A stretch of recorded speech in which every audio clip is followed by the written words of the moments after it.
Alors, quelques conseils pour bien réussir votre épreuve de lundi. Premier conseil, après avoir lu le texte, relevez vos impressions de lecture qui sont vos premières impressions, qui vont vous permettre de définir ce qu'on peut appeler des hypothèses de lecture, que finalement l'analyse viendra valider ou invalider.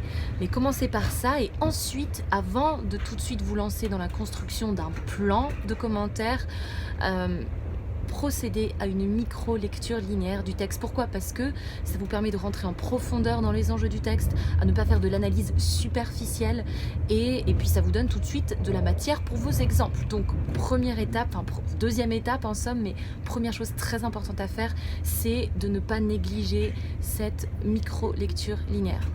Deuxièmement, n'oubliez pas quand vous analysez vos exemples de bien citer le texte, de relever les procédés employés, qu'ils soient métriques, qu'ils soient stylistiques, qu'ils soient lexicaux, et d'analyser les effets produits. C'est ce que j'appelle le CPE, citation, procédé, effet produit.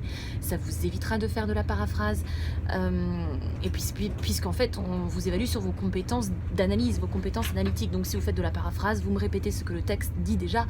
Or, le texte le dit déjà très très bien, sinon vous le donnerez pas en fait à l'étude, tout simplement. Troisièmement, pensez à bien structurer votre propos.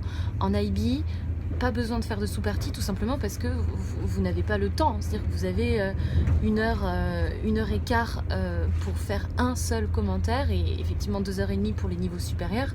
Ça ne vous laisse pas le temps de proposer de sous-parties. Alors je dis ça, ça paraît un peu péremptoire. Évidemment, si vous jugez que vous avez le temps de proposer des sous-parties, ça ne fait que renforcer la cohérence de la structure de votre production, donc ça ne peut être que valorisé.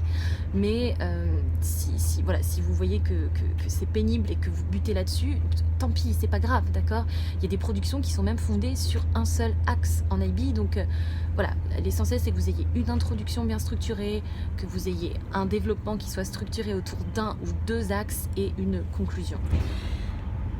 Conseil suivant, respectez la méthodologie de l'introduction, du paragraphe et de la conclusion. N'oubliez pas à la fin de vos paragraphes de faire des phrases bilan et des transitions vers l'argument suivant. Travaillez bien sur votre amorce et sur votre ouverture de conclusion. Tout en sachant qu'on n'attend pas de vous que vous soyez de vraies encyclopédies littéraires et que vous proposiez, que vous rattachiez de manière en fait un peu artificielle les textes à des mouvements littéraires. Ce sera d'autant plus difficile qu'en IB, souvent les textes en fait qui sont choisis pour le commentaire ne font pas partie des œuvres, je dirais, françaises ou francophones canoniques. Donc à mon avis, ça va être très très difficile de faire ça. Mais essayez de faire des connexions avec votre propre culture littéraire et votre culture générale.